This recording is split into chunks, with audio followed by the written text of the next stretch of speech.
দালালের উৎপাত,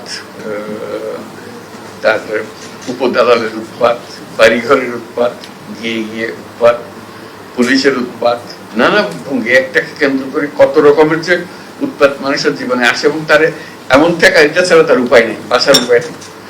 যত উৎপাতই হোক তাকে এটা গ্রহণ করে কাজটা করিয়ে নিতে হবে, এবং যেটা কয়েক মিনিটের কাজ সে বহুদিন ধরে এটা ঘুরিয়ে পেঁচিয়ে এটাকে করে। আজকে যেটা আমাদের মনের মধ্যে ছিল, যেটাকে যেহেতু অনলাইন সার্ভিসের কথা আমরা সবার সঙ্গে বলেছি, কথা বলছি, সবাই উৎসাহ দেখছি, আমি মনে করছি কেন্দ্রীয়ভাবে একটা আনুষ্ঠানিকভাবে প্রাতিষ্ঠানিকভাবে এটা করা যাবে না কেন। তো সেই চ্যালেঞ্জের ভিত্তিতে ফয়েজের সঙ্গে আলাপ করলাম, ফয়েজ খুব উৎসাহ দিল যে এটা পারা যায়। আমরা অন্তত খুব বিনীতভাবে দু এক জায়গায় করি, দেখা যাক, না হলে মানুষ বলবো যে এটা করলো কিছু করলো। তো তারই প্রারম্ভ হবে আজকে, সেটাই জানা। এবং সবার যে উৎসাহ আছে জনে জনে যখন আলাপ করেছি সেটা আমি দেখেছি, আমাদের উৎসাহের কোনো কমতি নেই, কিন্তু কাজটা এগোতে পারছে না। অনেকে শুরু করে দিয়েছে, কিন্তু কাঠামোর অভাবে এটা হয়তো ছড়াচ্ছে না। আমরা চাচ্ছি যে এটা একটা কাঠামোগত রূপ দিই তার, যাতে করে এর মাধ্যমে উদ্যোক্তাদের মারফতে এটা আসুক, এবং সবাইকে মূল বিষয়টা হবে যে মেসেজটা আমরা দেবো, আপনি ঘরে বসে নিজের জায়গায় করবেন, আপনার কিছু অসুবিধা হলে ওই কেন্দ্রে আসেন, আর কেন্দ্রে আসে ওই 7 জনে, তবে পরবর্তীতে আপনি নিজেই করতে পারবেন। আপনি না পারলে আপনার ছেলে মেয়ে পারবে, যারা তরুণ তরুণী আছে তারা শিখে যাবে, 2-1 বারের মধ্যে শিখে ফেলবে, তাহলে একটা অসুবিধা হবে।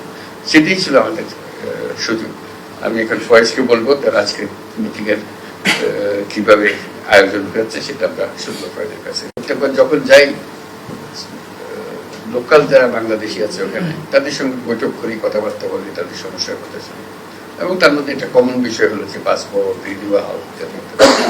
তাহলে এবারে গেলেও ধরবে আমার একটা জব দিতে হবে, আমি জব দেবো যে এখন আপনি করে বসে করেন। আপনারা সব শিক্ষিত মানুষ, লেখাপড়া জানে, আইটি এক্সপার্ট, বেশিরভাগ হলো আইটি এক্সপার্ট, আপনারা করে বসে করেন, এবং আপনারা অন্যদেরকে উৎসাহিত করেন যেন সার্ভিসটা দেয়, প্রফেশনালি সার্ভিসটা দেয়। এটা উৎসাহ করে, এটার জন্য হাই কমিশনে আসা, এমবাসিতে আসা কোনো দরকার নেই।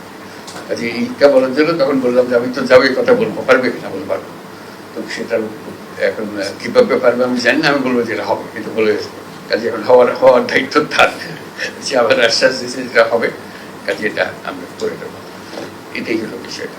আর যে বলবে, যারা বলবে কোনো অ্যাড্রেস করার দরকার নাই, অমুক অমুক অমুক, এগুলো একবার হয়ে গেছে, এটা শেষ, তারপরে যা করার করবে, খুব ইনফর্মালি আলাপ। মাঝে মাঝে বলবো কথা, এটা প্রসঙ্গে যে জাপান যাওয়ার প্রসঙ্গে, তো সেখানে আলোচনা প্রসঙ্গে জানলাম যে জাপান সরকার যারা জাপানি ভাষা বলতে পারে তাদের লেভেল আছে, লেভেল 1, লেভেল 2, এই বিশেষ লেভেল 4 পর্যন্ত যে পারবে তাকে ওটা পাস করলে নিয়ে যাবে, ঠিক আছে বিষয়টা।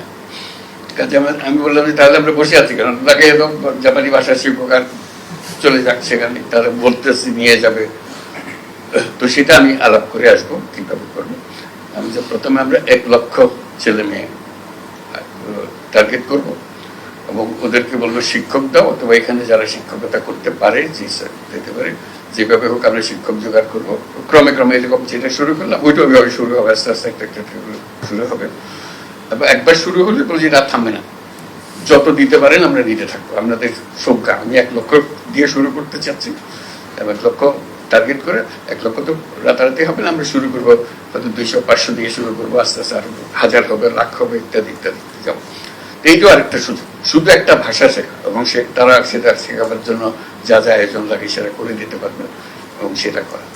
এটা যে কত রকমের সুযোগ আছে, এটা একবার করতে পারলে এই ধরনের কাজ তরুণ উদ্যোক্তাদের নিয়ে আমরা বহুদূর যেতে পারি। সেটা জাস্ট জানিয়ে রাখলাম। সাফল্য কি হবে যাওয়ার পরে কথা হবে, তাদের সঙ্গে ফিরে আসে জানাতে পারবো। আমরা আবেদন জানাচ্ছি, আপনি ঘরে বসেই আপনার ট্যাক্স দেন, আপনি ঘরে বসেই করেন। আমি যদি ঘরে বসেই করি, আমার তো দিয়ে দিছো লাইসেন্স, আমি সব করতে পারতেছি, কাজে আমি একজনকে করে দিতে দোষটা কি? আবার এত কন্ট্রোল কিসের জন্য? কি আমি করতেছি? আমার দিয়ে দিছো, আমি করতেছি। আমার ছোট মেয়ে, সে গিয়া পাড়ার সব একটা করে দিয়ে আসে, ও জানে, ওর একটু ধরো করে দিতে পারে। সেটা যদি হয় তাহলে ভয়টা, অত ভয় আর নাই, যে আমি তো নাগরিক কাছে দিয়ে দিয়েছি, বলছি আপনি ঘরে বসে এটা করেন। এই তোমার যত ভূমি মন্ত্রণালয়ের যত কিছু আছে সব পেছনে হলো যে আপনি ঘরে বসে করবেন। আমি অনলাইন করে দিয়েছি, আপনি সব এখানে পাবেন। আমরা শুধু এটাকে সিস্টেমেটিক করছে, অনেকে ভয় করতেছে না, বা এখনো সে ভয় থেকে সে বেরিয়ে আসতে পারতেছে না। বের করে আনার জন্য এটা কয়েকদিন পরে দেখবো যে এটাও রিলেভেন্ট হয়ে গেছে। সে বলছে ওকে নিয়ে লাভ কি, বসে থাকতে হয়, আসো করে বসে করে মানুষের এনআইডি নিয়ে জিল্লতি, এটা মানে বিশ্বাসযোগ্য না, এত রকমের জিল্লতি হয়। এখন আমরা বলছি যে সব হাসপাতালগুলোকে এম্পাওয়ার করে দাও এবং বাধ্যতামূলক করো, সন্তান জন্ম হলে তোমাকে এনআইডি সবকিছু রেডি করে দিতে হবে, জন্ম সনদ তাকে ওখানে দিয়ে দিতে হবে, সার্টিফিকেট দিতে হবে, অমুক তারিখে এই হাসপাতালে এটা হয়েছে। দায়ী যারা আছে তাদেরকে বলতে হবে যে তোমাকে এই কাজটা করে দিতে হবে, এটা তোমার বাধ্যতামূলক। তা না হলে ওই 60 বছর বয়সে বলে জিজ্ঞেস করে আমার জন্ম তারিখ, বলে আমার তো জন্ম তারিখ জানি না, তো দেওয়া একটা বসে যেত, কত বয়স কত 60 70 কিছু একটা হবে। মানুষ নিজের নাম জানে না, এদের নিয়ে আমাদের কাজ করতে, নিজের নাম জানে না। আমাদের অভিজ্ঞতা, আমাদের কাজের মধ্যে অভিজ্ঞতা হলো যে আপনার নাম বলেন, না আমিনার মা, আমিনার মা, তাকে কোনোদিন বলা হয়নি তার নাম কি, অমুকের মেয়ে হয়ে সে জন্মগ্রহণ করেছে, অমুকের ছেলে হয়ে সে জন্মগ্রহণ, অমুকের ছেলে, ওকে অমুকের নাতি, তারপরে হলো অমুকের মা, তারপরে হলো অমুকের শাশুড়ি, ইত্যাদি ইত্যাদি। এইগুলো কাজে নাম তার নাই। কাজে তাকে নাম দেওয়া, তারিখ স্থাপন করা, আমাদের যত এনআইডি আছে তার মধ্যে 50% হলো যে ভুয়া জন্ম তারিখ, আরো বেশি হইতে পারে। আর আমার জন্ম তারিখ তো আমাদের জানা নেই কেউ। এইভাবে আমরা হয়েছে। আমাদের বেশিরভাগ স্কুল কলেজের শিক্ষকদের দায়িত্ব হলো, বিশেষ করে প্রাইমারি স্কুলে ম্যাট্রিক পরীক্ষার সময়, এখন এইচএসসি এসএসসি এগুলো, যে হেডমাস্টার জন্ম তারিখ বসিয়ে দেয়, এবং বেশিরভাগের জন্ম তারিখ হলো 1 জানুয়ারি। বাংলাদেশে যত 1 জানুয়ারিতে জন্মগ্রহণ করে, পৃথিবীর কোনো দেশে এত জন্মগ্রহণ করে দিতে হবে তো, এত 1 জানুয়ারিতে এত তোমরা প্ল্যান করে রাখো 1 জানুয়ারি। আমি খুব এক্সাইটেড আজকের দিনের জন্য, সবাই মিলে এসেছি আমরা, একটা বড় রকমের কাজ এটা, যাতে করে আমরা জানি যে আমরা যে যাত্রা শুরু করলাম এটা সবার কাছে আমরা পৌঁছে দিতে পারবো। এটা একটা ঢেউ শুরু হবে, যাতে করে সার্ভিসগুলো নিশ্চিত মনে এবং সঠিকভাবে সেই সার্ভিসগুলো পায়, কোনো রকমের উৎপাতের মধ্যে দিয়ে তাকে হয়রানির মধ্যে দিয়ে যেতে না হয়। আজকে ফয়েজ বললো যে প্রত্যেক মন্ত্রণালয়কে অনুরোধ করেছে একটা করে অন্তত দেন, একটা করে শুরু হোক। যারা বেশি দিতে চায় মোস্ট ওয়েলকাম, যত বেশি আসে তত ভালো হবে। তো কেউ যদি পরীক্ষা করতে চায় একটা দিয়ে দেখি না আবার কি বিপদে ফেলে আমাদেরকে, সেটা আমাদেরকে নিয়ে টানাটানি করবে, দ্যাটস অলসো ওয়েলকাম। কিন্তু এটা গিয়ে একটু দেখে আসে আর কি করে, যেহেতু আমরা এখানে আছি, একটু যে 3টার কথা বলছে এটা বাস্তবে কিরকম হচ্ছে, প্রথম দিকে হয়তো বেশি লোকজন আসবে না যেহেতু জানে না, আস্তে আস্তে যখন আসবে একটু গিয়ে উঁচি মাইরা দেখে আসলাম যে কি হচ্ছে, কি আলাপ সালাপ হচ্ছে, একটু শুনলাম তারা কিভাবে কাজ করছে, দেশজনের সঙ্গে আলাপ পরিচয় করলাম, নিজে যদি উৎসাহ বোধ করি ঠিক আছে, আরো আমরা 2-1টা আইটেম দিয়ে দেখি কিরকম করে। আর যদি মনে হচ্ছে আমার আইটেমটা দিছিলাম কিন্তু ভালো করছে না, একটু উইথড্র করলাম, আবার দেখলাম কিভাবে করলে এটা সঠিক হবে। এইভাবে আমাদের একদম ঘরের ভেতরে বসে থাকলে তো এটা করা যাবে না। আমরা বলছি অনলাইন, আমরা কিন্তু বলে যাচ্ছি অনলাইন দিচ্ছি, ঘরে বসে করুন। এটা ঘরে বসে চাইতো আরো ঘনিষ্ঠ, ঘরে বসে করা তার কোনো নিয়ন্ত্রণে আমি খুঁজেও পাচ্ছি না।